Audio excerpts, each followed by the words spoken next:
नमस्कार दोस्तों, मेरा नाम है दीपक कुमार और आप लोग देख रहे हैं चैनल दीपक खरे। आज मैं बताऊंगा एक बहुत अच्छा राज जिससे कि आप अपने जो गुस्सा है उसको शांत रख सको।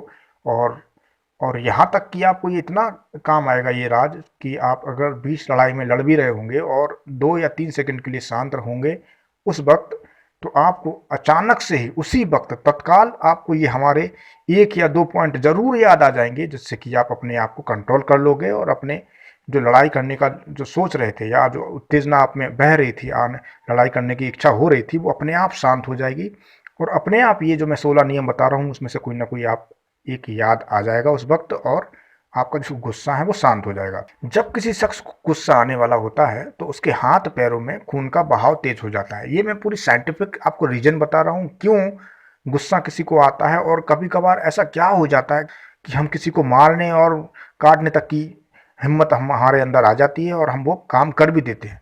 बहुत से ऐसे आपने खबरें सुनी होंगी, पढ़ी होंगी, जिसमें किसी ने किसी का गला काट दिया और चाकू से गोद गोद कर उसे मार दिया। तो वो उस वक्त क्या होता है ऐसा कि वो इतने ये खूंखार कदम करने से सोचने में बिल्कुल झिझकते नहीं और इतना बड़ा कदम उठा लेते हैं। तो मैं आपको ये साइंटिफिक रीजन बता रहा हूँ कि क्यों हमें गुस्सा आता है। गुस्सा के वक्त ये कौन सा ऐसा पदार्थ है, कौन सा रासायनिक क्रिया है जो हमारे शरीर में होती है, दिमाग में होती है। एक हार्मोन्स होता है, पढ़ा होगा आपने अपने हाई स्कूल या इंटर या जब भी तैयारी कर रहे होंगे। तो ये हार्मोन जो है इसका नाम है एड्रेनलिन। ये तेजी से रिलीज होता है और बॉडी को इस बात के लिए तैयार कर देता है कि वह कोई ताकत से भरा एक्शन ले, मतलब कोई ना कोई ऐसा काम करे जिससे कि मूवमेंट है आपके शरीर में वो तेज हो सके। इसके बाद गुस्सा व्यक्ति को धीरे धीरे अपनी गिरफ्त में लेने लगता है, जिसकी वजह से शरीर में कुछ और केमिकल रिलीज होते हैं जो कुछ पलों के लिए बॉडी को एनर्जी से भर देते हैं, और यही एनर्जी होती है जो आपसे बहुत बड़े बड़े काम करवा लेता है। तो क्या हम वो नियम अपनाएं जिससे कि ये जो गुस्सा है वो हमारा शांत हो सके, और हम बहुत बड़ी लड़ाई कर रहे हों उस वक्त बीच में अगर 1-2 मिनट शांत रहें, तब उस वक्त ये हमें याद आ जाए कि हमें उस वक्त क्या करना है। क्योंकि होता क्या है, गुस्सा से किसी को भी फायदा नहीं हुआ है, केवल केवल आप अपना बुरा करते हो, अपना अहित करते हो। सामने वाला तो इसीलिए आपको गुस्सा दिलाता है ताकि आप चिढ़ें, आप उसके सामने इरिटेट हों। तो उसकी मानसिकता को समझना है। अगर वो आपको और हर्ट करना चाह रहा है तो आप उसके विपरीत काम करें। तो सबसे पहला नियम क्या है, बोलने से पहले सोचें। जब भी आपको गुस्सा आ जाए तो आपको जब भी जो भी बोल रहे हो उससे पहले सोचना है कि आप क्या बोल रहे हो, किससे बोल रहे हो, कौन सा शब्द यूज कर रहे हो। शब्दों पे बहुत ध्यान देना है। ये चीज तो ऐसी है कि यदि आपको गुस्सा ना भी आए और यदि ये अपने जीवन में उतार लें कि बोलने से पहले सोचने का, तो आप एक बहुत सफल व्यक्ति बनेंगे और समाज में आपका बहुत सम्मान बनेगा। क्योंकि अधिकतर क्या होता है, ऐसे बहुत से लोग हैं जो सोचते नहीं हैं बोलने से पहले, और इसी वजह से उनकी छवि जो है वो खराब होती है, उनका जो सम्मान है वो लोगों में गिरने लगता है, और साथ ही साथ जो उनका बड़प्पन, जो उन्हें सम्मान मिलना चाहिए, वो केवल केवल इसी वजह से मिल सकता है। क्या कि बोलने से पहले अगर आप सोचें। दूसरा है, गुस्से के वक्त आवाज डाउन करके बोले। आवाज डाउन का मतलब क्या होता है, टोन होती है, जो एक हाई टोन होती है, एक लो टोन होती है। तो आपको लो टोन करके बोलोगे, भले ही आप अंदर से गुस्सा हो, तो वो नजर नहीं आएगा कि आप गुस्से में बोल रहे हो। तो ये इंपॉर्टेंट पॉइंट है। आपको क्या करना है, अपनी जो आवाज है उनको लो पे रखना है, मतलब बहुत धीरे धीरे बोलना है, आराम से बोलना है। ये दिखाना नहीं है कि आप गुस्से में हो। इससे आप अपने आप को कंट्रोल में रखे रहोगे। तीसरा है, यदि आपको बहुत ज़्यादा गुस्सा आता है और किसी ने आपको चढ़ा दिया, कुछ ऐसा बोल दिया है जो आपको बिल्कुल भी पसंद नहीं है, तो उस वक्त क्या है, 1-2 घंटे हमारे बहुत ज़्यादा बर्बाद हो जाती हैं और जो केमिकल है वो बहुत ज़्यादा निकलता है उस वक्त हमारे शरीर से। तो उत्तेजना सी होती है कि या किसी को चीर दें या फाड़ दें या कुछ ऐसा कर दें ताकि शांति मिल जाए। तो उसके लिए क्या उपाय है कि आपको कहीं एकांत में जाना है, तो एकदम से कुछ अलग और अच्छा सा सोचने लगना है। अच्छा मतलब जो भी आपके जीवन में अच्छा घटा हो वो उनको याद करना है। ये एकदम से तो नहीं होता है, लेकिन आपको ये इसलिए करना है ताकि आपको ये पता रहे कि हम गुस्सा करके अपने आप को हर्ट कर रहे हैं, अपना बुरा कर रहे हैं। उससे क्या होगा कि अपने आप को पता रहेगा कि मैं ये क्यों कर रहा हूं, तो कहीं ना कहीं अपने आप को आप समझा लोगे, और जो 1-2 घंटा जो आप बर्बाद करोगे गुस्से में, उससे थोड़ा कम बर्बाद समय लगेगा इसमें। मतलब कि 5 या 10 मिनट बहुत से बहुत लगते हैं। गुस्सा तो ऐसा तो होता नहीं है कि हाल के हाल 1 सेकंड में खत्म हो जाए, बंद हो जाए। उसे अपने आप को शांत रखना है। तो 2 या 1 गिलास जितना भी आप पानी पी सके पानी पीना है, और अपने आप को वहां से, उस माहौल से हटा लेना है। चौथा है, माफ करने की आदत बनानी है। ये अगर आप में बनेगा, धीरे धीरे प्रवृत्ति आएगी माफ़ करने की, तो आपको लगेगा कि जितने मनुष्य हैं वो कोई ईश्वर नहीं होते हैं, गलती ही मनुष्य करता है। तो ये छवि थोड़ी जो आध्यात्मिक दृष्टि वाले की सोच के हैं वो अपना के रखते हैं, इसलिए उन्हें कोई भी बात किसी की बुरी नहीं लगती है। तो आपको भी अपनाना है, ये माफ़ करने की जो आदत है वो बनानी है। पांचवा पॉइंट है, बुरी संगत को छोड़ दें, जैसे कि जो शराब पीते हों, जो सिगरेट पीते हों, गुटखा खाते हों, इनका ये माहौल इनका बिल्कुल ख़राब रहता है। ये किसी बात को सोचते नहीं है भविष्य की, ये तत्काल क्षण अपना मतलब शौर्य, अपनी ताकत दिखाने के लिए ये कुछ भी कर देते हैं। वो साथ साथ खुद तो फंसते ही हैं, अपने जो साथ में उनके दोस्त यार होते हैं उनको भी फंसा देते हैं। तो जो जैसी इसकी संगत रहेगी आपको, वैसी संगत आपको चढ़ेगा।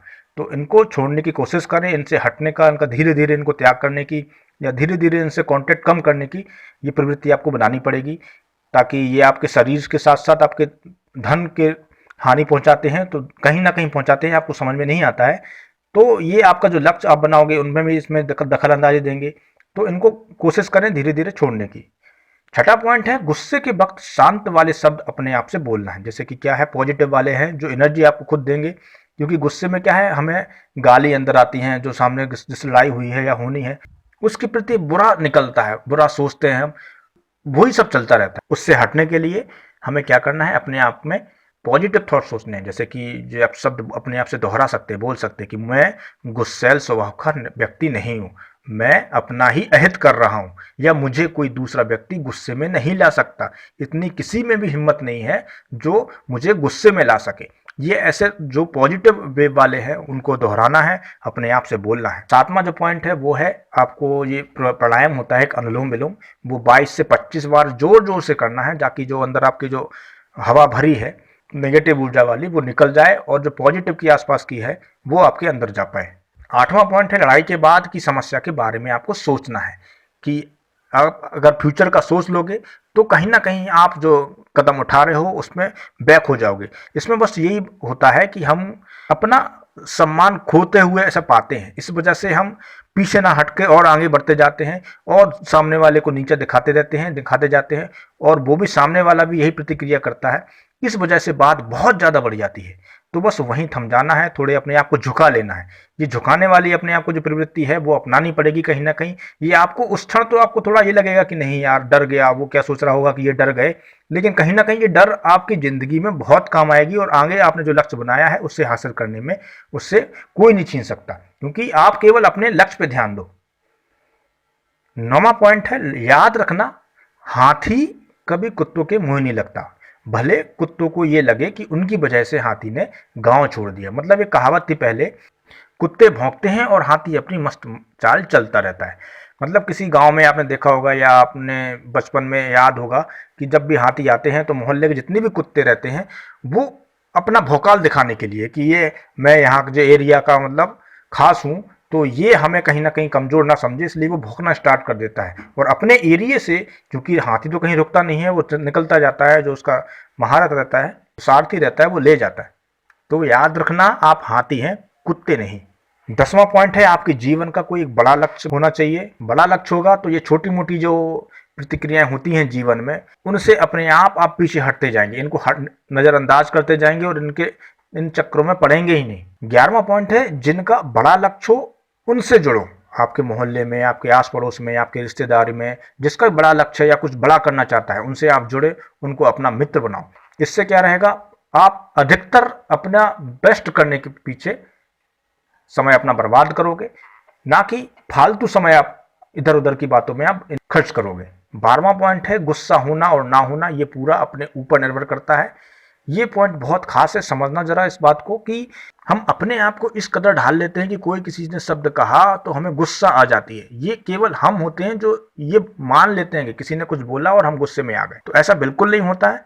अपने आप को बेवकूफ़ मत बनाओ, अपने आप को अवेयर रखो कि नहीं, ये गुस्सा और खुशी ये सब अपने ऊपर डिपेंड करती है। जो साधु महात्मा लोग होते हैं सब इन पे विजय हासिल करते हैं, और यही इंद्रियां होती हैं। इंद्रियों के बस में जो इंसान रहता है वही इंसान है, और जो इनसे परे हो गया वो साधु हो गया। तो हमें कहीं ना कहीं आगे बढ़ना है, अपनी तरक्की करना है। तो जो गुस्सा होना, खुशी होना, तो ये इनको समझना है कि ये क्यों हो रहा है, किसको हो रहा है, वास्तविकता में हमें ही आ रहा है। ये जब तक अहंकार रहता है, अभिमान रहता है, तब तक ये गुस्सा वाला जो शब्द है वो बना रहता है। 13वां पॉइंट है, कभी कभी हमें किसी का चेहरा देखकर ही गुस्सा आने लगता है। हम भले ही उससे पहली बार मिल रहे हों, वो भी मुझे पहली बार देख रहा है, लेकिन पता नहीं क्या होता है, कभी कभार देखकर ही हमें गुस्सा आने लगता है। तो ये इस वजह से कि कहीं ना कहीं वो हमारे प्रति ऐसा सोचता है, कुछ ना कुछ नेगेटिव सोचता है, और हम भी उसे देख के कुछ ना कुछ नेगेटिव सोच लेते हैं, भले ही हम उससे पहली बार मिल रहे हों। उसके एटीट्यूड देख के या उसके बात करने के तरीके के ढंग से, या वो कहीं ना कहीं अपन अंदर जो हम सोच लेते हैं, उसी वजह से हम क्या करते हैं, बाहर रिएक्ट करते हैं। तो ऐसा लगता है कि ये खराब है, और हम ये पहले ही सोच लेते हैं ये सही नहीं है, ये खराब है, और इससे हमारी बनेगी नहीं। तो इसके लिए क्या है, सबके प्रति पॉजिटिव सोचें।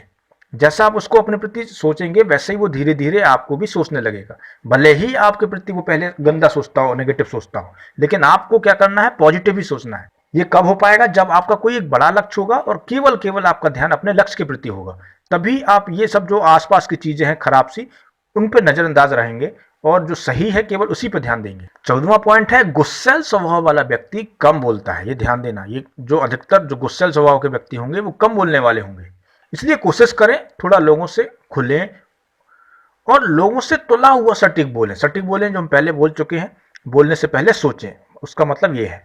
15वां पॉइंट है, अच्छी सक्सेसफुल लोगों की मोटिवेशनल किताबें पढ़ें।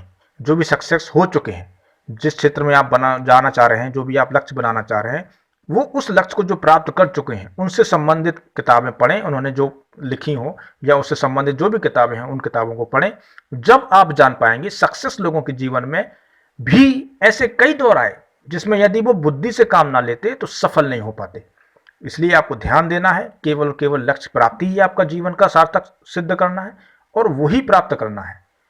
16वां पॉइंट है, गुस्सा होने से कोई प्रॉब्लम नहीं है। आप गुस्से में अगर आ जाते हैं और कंट्रोल नहीं कर पा रहे हैं, तो गुस्सा होना कोई प्रॉब्लम नहीं है। प्रॉब्लम है गुस्से में आ जाने के बाद आप जो निर्णय ले लेते हैं, उनसे आपका जीवन तक बदल सकता है। इसलिए आपको ये रोग से निजात पाना ही होगा, वरना ये आपको बर्बाद करके ही छोड़ेगा। अपने आप को अगर ध्यान से देखोगे, जब भी आप गुस्से में आओगे, तब आप अपनी प्रतिक्रियाओं को ध्यान से देखना। उस वक्त आप क्या करते हो, क्या सा मन में चलता है। अभी तक आप नहीं देख पाते थे, लेकिन ये वीडियो देखोगे तो कहीं ना कहीं 1 या 2% तक आपका फोकस उस वक्त जाएगा, जब भी आप बहुत गुस्से में होगे। और ये मैं 100% दावे के साथ कह सकता हूं, जब भी आप अगली बार बहुत गुस्से में आओगे, अपने आप मेरी इन 16 बातों में से कोई ना कोई एक बात याद आ ही जाएगी। और मैं इतने दावे से कह रहा हूं कि आप वापस आओगे और कमेंट करके बताओगे कि हाँ सर, मैं जब गुस्से में हुआ था तो थोड़ा अवेयर था, मैं देख पा रहा था कि मैं गुस्सा हो रहा हूं तो किससे हो रहा हूं, क्यों हो रहा हूं, और मैं कितना अपना घाटा कर रहा था। तो ये आप अवेयर होकर देख पाओगे अपनी प्रतिक्रियाओं को। तो इतना ही अगर आप में आ रहा है, इतना बदलाव हो रहा है, तो आप सही दिशा में हो। धीरे धीरे इसको बढ़ाते रहना, और एक दिन ऐसा आएगा कि आप बिल्कुल अवेयर हो जाओगे। गुस्सा होना ना होना ये आपके ऊपर निर्भर करेगा, कि जब आप चाहोगे तब आप गुस्सा होगे, जब आप नहीं चाहोगे तब आप गुस्सा नहीं होगे। तो होप सो आपको ये वीडियो पसंद आई होगी। तो बहुत बहुत धन्यवाद वीडियो को पूरा देखने के लिए। शुक्रिया। जय हिंद, जय भारत।